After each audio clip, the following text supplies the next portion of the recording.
Eu vim contar a minha história, que na verdade eu ainda tô vivendo, ainda tá acontecendo comigo. E eu vim contar porque eu preciso de um socorro, eu preciso de uma opinião, de um conselho. Enfim, eu cresci em uma família muito desorganizada, bagunçada, desestabilizada. Essa é a palavra certa. Na minha família, ninguém nunca se importou de verdade comigo. Desde muito novinha, eu fui obrigada a aprender a me virar, sabe? Os meus pais nunca foi do tipo cuidador, protetor. E aí, quando eu tava com 15 anos, eu conheci o Pedro, que hoje é o meu marido. O Pedro sempre foi um amor de pessoa comigo. O Pedro sempre foi tão cuidadoso, sabe? Dava pra ver que ele foi criado de uma forma completamente diferente da minha, porque o jeito que ele me tratava dava pra saber isso. E aí a gente começou a namorar, sempre se deu muito bem.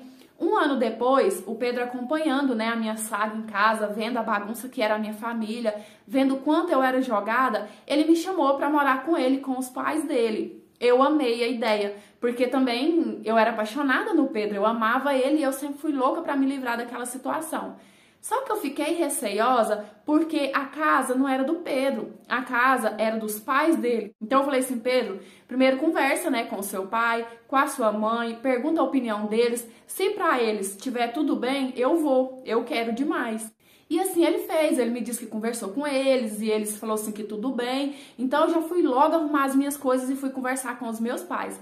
Os meus pais nem se importaram. Eu tinha 16 anos e tava falando pra eles que eu tava praticamente me casando e eles, ó, cagaram pra mim.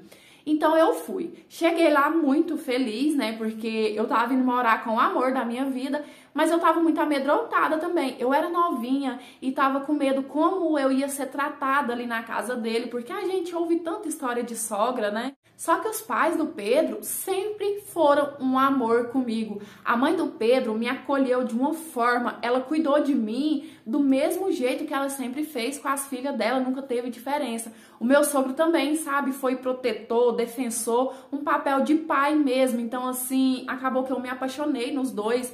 Eu, pela primeira vez, tava tendo uma família que eu nunca tinha tido. Pela primeira vez, eu tava sentindo que as pessoas se importavam comigo, entende? Então, resumindo, eu contei isso tudo pra vocês só pra vocês conseguirem entender o tamanho da encrenca que eu tô metida. Tem mais de 30 anos que os meus sogros são casados e eu sempre admirei demais o relacionamento dos dois, porque mais de 30 anos de casamento e mesmo assim ele ser tão apaixonado um no outro daquele jeito, sabe? É de se admirar. Então eu nunca pensei na minha vida que o meu sogro fosse assim, que o meu sogro fosse capaz de fazer uma coisa dessas. Mês passado, a minha sogra precisou fazer uma viagem. Ela foi para a cidade que ela nasceu porque a irmã dela estava doente e aí ela resolveu ir para lá passar uns dias com ela, cuidando, ajudando em casa, né? E como só eu que moro no mesmo bairro da minha sogra, as minhas cunhadas moram longe, a minha sogra me pediu para poder dar uma força na casa dela enquanto isso. Ir lá colocar comida para o cachorro, regar as plantas, arrumar alguma coisinha na casa, porque também o meu sogro trabalha o dia todo. E eu falei assim, é claro, né? Pode deixar, eu vou cuidar assim. E aí um dia, era uma segunda-feira, eu lembro muito bem, a minha sogra me ligou e falou assim, você tá muito ocupada? Falei, não, por quê? Ela falou assim, não, é porque essa hora o Bastião tá trabalhando, que é o meu sogro, e eu queria muito umas fotos que tá no meu guarda-roupa, umas fotos antigas da família que eu queria mostrar pra minha irmã. Será que tem como você ir lá, tirar foto e me mandar? Eu falei, tem, né, não tem problema nenhum. Na mesma hora eu fui. Cheguei lá, abri o portão bem tranquila. Quando eu abri a porta, tipo, eu tava destrancando a porta, o meu sogro já abriu de uma vez. E ele tava assim, todo estranho, só com a bermuda, uma coisa que meu sogro nunca teve costume foi ficar sem camiseta. Ele tava sem camiseta, só com a bermuda, toda embolada, parecendo que ele vestiu assim com muita pressa e muito assim, muito assustado, essa é a palavra. E aí eu falei assim, uai, seu Sebastião, o senhor não foi trabalhar hoje, não? E ele ficou tentando inventar um monte de desculpa. E aí eu vi que estava acontecendo alguma coisa, então eu entrei procurando o que estava acontecendo. Quando eu entrei no quarto da minha sogra, eu pego a vizinha deles vestindo roupa no quarto dela. Nossa, eu virei uma onça. Porque eu nunca imaginei que o meu sogro fosse capaz de fazer uma coisa dessa. E outra, a vizinha é uma falsa. Ela vive na casa da minha sogra, chamando de amiga, tomando café da manhã, almoçando, jantando. E quando a minha sogra vira as costas, ela pula pra cama dela com o marido Pus ela pra correr na base do escândalo, sabe? Comecei a falar pro meu sogro: seu Sebastião, que vergonha, eu nunca imaginei que se eu fosse capaz de fazer uma coisa dessa. E nisso, ele maluco começou a me pedir pra eu não contar pra minha sogra.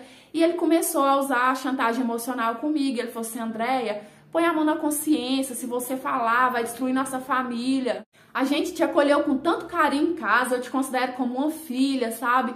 Então, assim, eu tô entre a cruz e a espada. Primeiro porque eu amo os dois iguais, mas eu sei que o meu sogro tá errado, eu não passo pano de jeito nenhum pra uma situação dessa. Se eu tivesse no lugar da minha sogra, eu ia sim querer saber. Mas eu sei que se eu contar, eu vou mesmo destruir a nossa família. Eu tenho certeza que a minha sogra nunca vai perdoar essa traição. Então eu tô muito dividida, eu tô numa situação assim totalmente complicada, eu só penso nisso o tempo todo.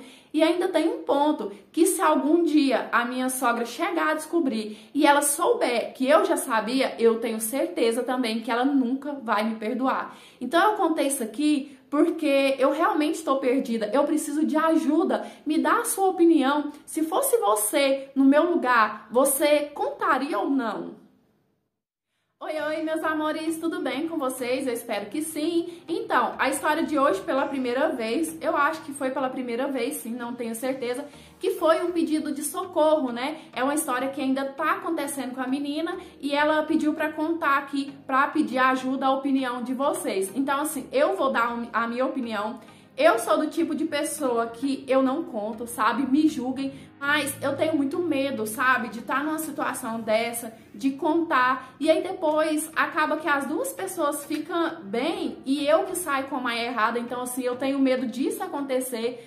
Mas no caso dela é diferente, né? Porque como ela relatou, a sogra e o sogro são praticamente pai e mãe dela. E isso torna uma situação mais complicada ainda. Então, de verdade, eu vou deixar ela na mesma situação que ela tá. Eu vou falar assim que também se eu tivesse no lugar dela, eu não sei se eu contaria ou não. E deixa aqui a opinião de vocês, se você contaria ou não, o que você acha que ela deve fazer, tá certo? E é isso, eu espero muito que vocês tenham gostado dessa interpretação de hoje. Dê seu joinha, que é muito importante para o crescimento do canal. Se inscreva se ainda não for inscrito para fazer parte do nosso cantinho. Ative o sininho de notificação para o YouTube te avisar toda vez que eu postar história nova. Me siga lá no Instagram, é esse que está passando aí na sua telinha. Eu fico muito mais pertinho de vocês. E se você quiser me enviar a sua história para eu estar lendo, analisando e quem sabe ela aparecer aqui no canal, é nesse e-mail que está passando aqui na sua telinha. Lembrando que o nosso canal é interpretação de histórias de vida, não é conto erótico, nem nada do tipo. E as histórias que aparecem aqui são reais, baseadas em fatos reais e muitas das vezes até fictícias. Eu sempre falo, gente, porque eu não quero nunca que ninguém fale que eu tô mentindo, enganando, porque a minha intenção aqui não é essa. É trazer entretenimento pra vocês, uma troca de experiência e muitas histórias deixam uma lição de vida no final, tá certo? E é isso. Um beijão, fica com Deus, fique em paz, até os próximos. Tchau! Fui!